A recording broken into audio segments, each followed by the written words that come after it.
Fancy saris, కంచిపట్టు సారీస్ కి ప్రత్యేకంగా పెట్టింది పేరు మన పూర్ణిమ ప్రింట్స్, కేపీహెచ్పీ అండ్ మాదాపూర్. నమస్కారం. కార్తీక పురాణం 27వ రోజు పారాయణలోకి వచ్చాం. విష్ణుగణాలు చెప్తున్న చోళ విష్ణుదాసుల కథ అనంతరము ధర్మదత్తుడు మరలి అడుగుతున్నారు, ఓ గణాధిపతులారా, జయ విజయులు వైకుంఠమందలి విష్ణుద్వారపాలకులని విని ఉన్నాను. వారు ఎటువంటి పుణ్యం చేసుకోవటం వల్ల విష్ణు స్వరూపులే అంతటి స్థానాన్ని పొందారో తెలియజేయండి అని అడిగితే, ఈ విష్ణు పార్షదులైన జయ పుణ్యశీల, సుశీల పుణ్యశీలుడు ఇద్దరు ఈ కథ చెప్పడం మొదలుపెట్టారు. జయ విజయుల పూర్వజన్మలట. తృణబిందుని కూతురు దేవహూతి. ఆమె యందు కర్దమ ప్రజాపతి యొక్క దృక్స్ఖలనం జరగటం వల్ల ఇద్దరు కుమారులు కలిగారు. వాళ్లలో పెద్దవాడు జయుడు, రెండోవాడు విజయుడు. వాళ్ళిద్దరూ కూడా విష్ణుభక్తి పరాయణులుగానే ఉండేవారు. అనంతరము అష్టాక్షరి మంత్రాన్ని, ఉపనయనానంతరము ఆ అష్టాక్షరి మంత్రాన్ని జపించటం వల్ల వాళ్ళు విష్ణు సాక్షాత్కారాన్ని కూడా పొందారు. వేద విధులయ్యారు. యజ్ఞాలు చేయించడంలో ప్రజ్ఞ కలవారుగా ప్రసిద్ధి పొందారట. అందువలన మరుత్తుడనే రాజు వీళ్ళిద్దరి వద్దకి వచ్చి తన చేత యజ్ఞం చేయించవలసిందిగా కోరుకున్నాడు. అన్నదమ్ములిద్దరూ కలిసి వెళ్ళి ఒకడు బ్రహ్మ, మరొకరు యాజకులుగా ఉండి ఆ యజ్ఞాన్ని దిగ్విజయంగా నెరవేర్చారు.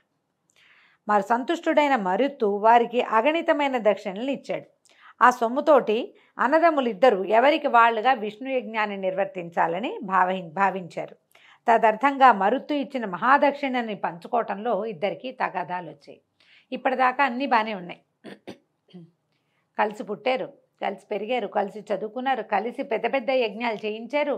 సొంతంగా నేను నాది అన్న భావన వచ్చేసరికి కొట్లాట వచ్చింది. ఇప్పుడు కూడా మన లోకంలో ఇలాంటివే జరుగుతాయి. ఆ నేను అనే, నా సంసారం, నా వ్యవహారం, నా వ్యాపారం లాంటి ఆలోచన వచ్చిందంటే గొడవలు మొదలవుతాయి. పూర్వకాలం నుంచి కూడా ఇది ఇలాగే ఉండింది. అయితే ఇద్దరికీ చెరిసగం అనేది జయుడి వాదన. తనకు ఎక్కువ వాటా కావాలని విజయుడు కోరాడు. ఈ వాదోపవాద క్రోధంతో జయుడు అలిగి నువ్వు మొసలివైపొమ్మని శపించాడు. అంతటితో జయుడు ఊరుకోకుండా తన అహంకారంతో నన్ను శపించిన నువ్వు అహంకారివైన సామజానివి అవుతావులే అని ప్రతి శాపం ఇచ్చాడు. సామజము అంటే ఏనుగు. ఒకళ్ళు మొసలిగా, ఒకళ్ళు ఏనుగుగా పుట్టాలని ఒకళ్ళనొకళ్ళు శపించుకున్నారు. ఇలా పరస్పర శక్తులైన ఆ సోదరులిద్దరూ విష్ణువార్చన చేసి ఆయనను సాక్షాత్కరింప చేసుకున్న వారే తమ శాపాలను తత్పూర్వాపరాలను కూడా విన్నవించుకుని శాప విముక్తికై ఆ శ్రీహరినే ఆశ్రయించారు.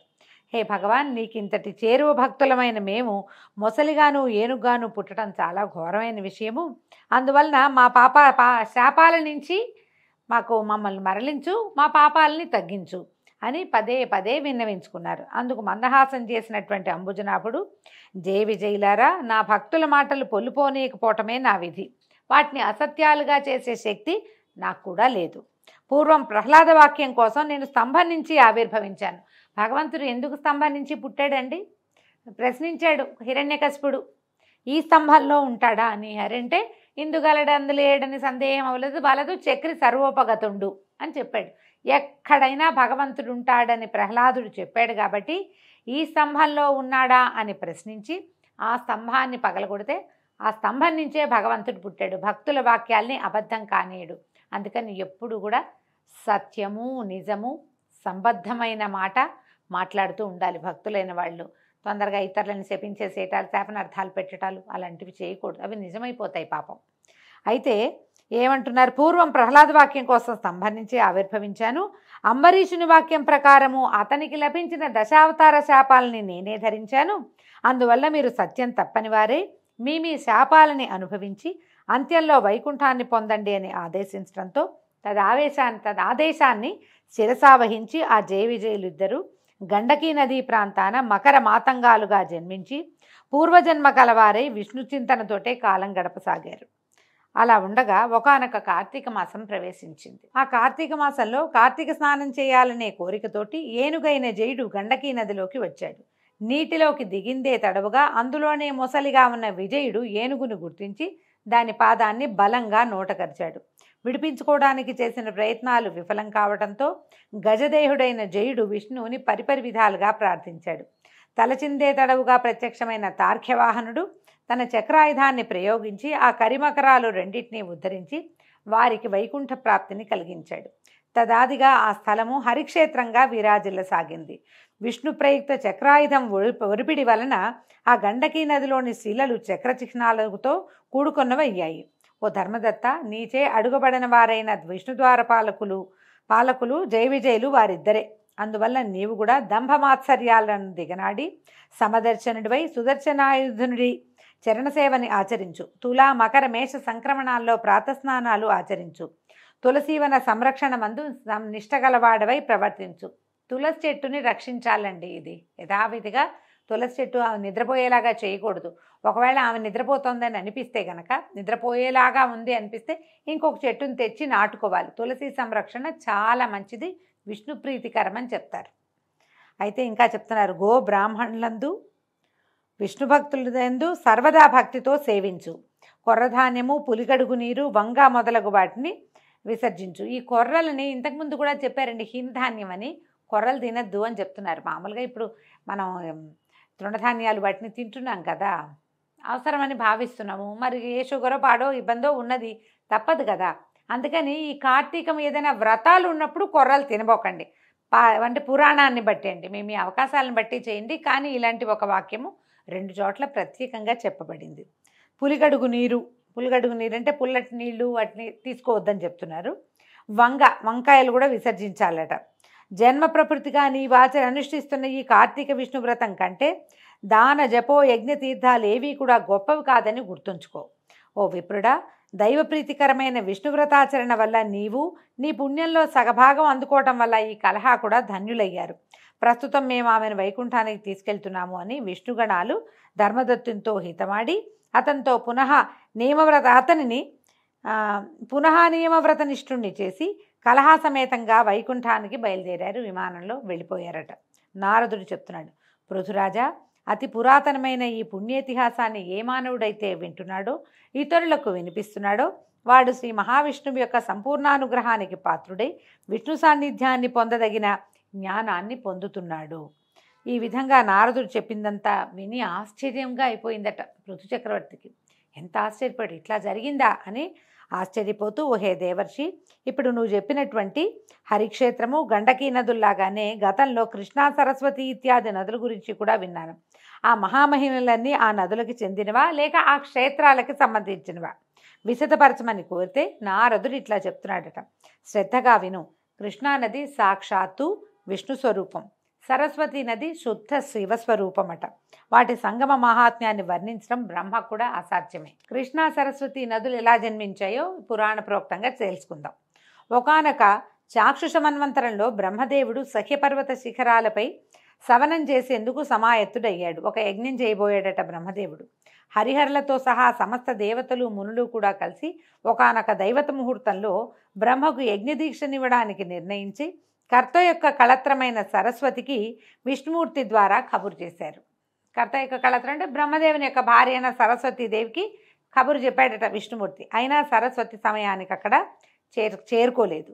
దీక్షా ముహూర్తం అతిక్రమించరాదనే నియమం వల్ల భృగు మహర్షి, హే విష్ణు, సరస్వతి ఎందుకు రాలేదో తెలియలేదు, ముహూర్తం దాటిపోతుంది, ఇప్పుడు ఏమి గతి అని ప్రార్థించడంతో శ్రీహరి నవ్వుతూ ఏమన్నాడంటే, సరస్వతి రాని పక్షంలో బ్రహ్మకు మరి యొక్క భార్య అయిన గాయత్రిని దీక్షాపతిగా విధించండి. గాయత్రి దీక్షాపతి, ఆవిడ్ని దీక్షాపత్నిగా చేయమని అన్నాడు. అనేసరికల్లా ఈ సలహాను శివుడు కూడా సమర్థించడంతో భృగువు గాయత్రిని రప్పించి బ్రహ్మ యొక్క దక్షిణ భాగంలో ముందుగా ఆమెను ప్రవేశపెట్టి దీక్షా విధిని ఏర్పరిచాడు.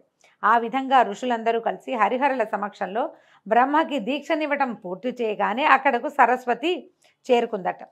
తన స్థానంలో దీక్షితురాలై ఉన్న తన సవతి గాయత్రిని చూసి మత్సరవతి అయి, ఎక్కడైతే పూజార్హత లేని వాళ్ళు పూజింపబడుతున్నారో మరియు పూజనీయులు పూజింపబడటం లేదో అక్కడ కరువు, భయము, మరణము అనే ఈ 3 విపత్తులు కలుగుతాయి. ఈ బ్రహ్మకు దక్షిణ భాగాన నా స్థానంలో ఉన్నట్టు ఉపవిష్టురాలైన వివిధ ప్రజలకు కనపడినటువంటి రహస్య నదీ రూపాన్ని పొందుగాక. ఓ బ్రహ్మ విష్ణు మహేశ్వర్లారా, మీరందరూ యజ్ఞవాటికలో ఉండి కూడా నా సింహాసనాన నాకన్నా చిన్నదాన్ని కూర్చోబెట్టారు కనుక మీరు కూడా జడీభూత నదీ రూపాలని పొందండి, జడ రూపాలైనటువంటి నదీ స్వరూపాలుగా మారిపోండని శపించేసిందట. అయితే ఈ సరస్వతి కోపంతో అరిచిన ఆ అరుపుల్ని విన్నటువంటి గాయత్రి ఆవిడ లేచి నిలబడి దేవతలు వారిస్తున్నా సరే వినకుండా, ఈ బ్రహ్మ నీకు ఏ విధంగా భర్తయో నాకు కూడా అదే విధంగా భర్తని విస్మరించి అకారణంగా చెప్పించావు. నువ్వు రాకపోతే నేను కూర్చోవచ్చు, తప్పులేదు. భార్యని కాని దాన్ని కూర్చోబెట్ల, నాకు కూడా అర్హత ఉంది, అందుకని కూర్చోబెట్టారు. అకారణంగా శపించావు కాబట్టి నువ్వు కూడా నదీ రూపాన్ని పొందు అని ప్రతిశాపాన్ని ఇచ్చేసిందట. ఇప్పుడు హరిహరులు వాణిని సమీపించి, మేము గనక నదులమైనట్లయితే లోకాలన్నీ అతలాకుతలం అయిపోతాయమ్మా, కనుక అవివేక భూయిష్టమైన ఈ శాపాన్ని మళ్లించమన్నారట. మళ్లించమంటే ఆవిడ ఒప్పుకోలేదు. నా శాపాన్ని మళ్లించను, నాకు వచ్చిన కోపం ఎలా తీరుతుంది? శాపాన్ని మళ్లిస్తే కోపం తీరదు.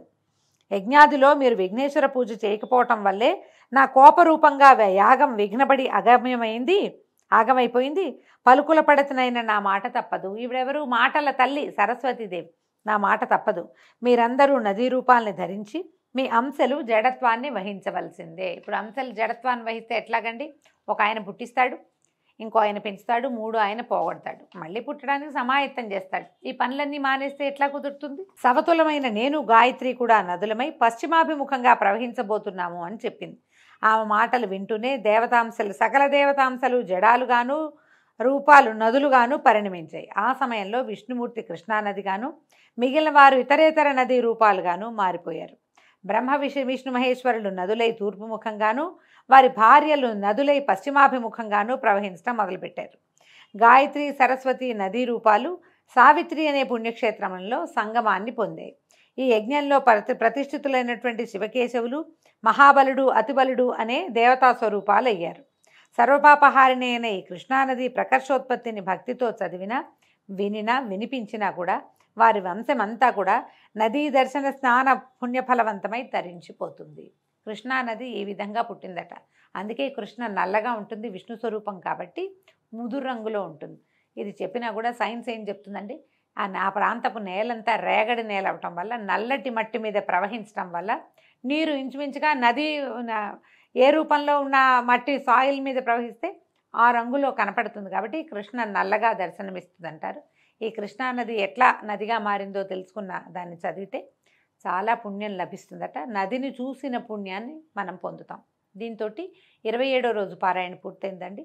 రేపు ఉదయం 28వ రోజు పారాయణలో మళ్ళీ కలుసుకుందాం. నమస్కారం.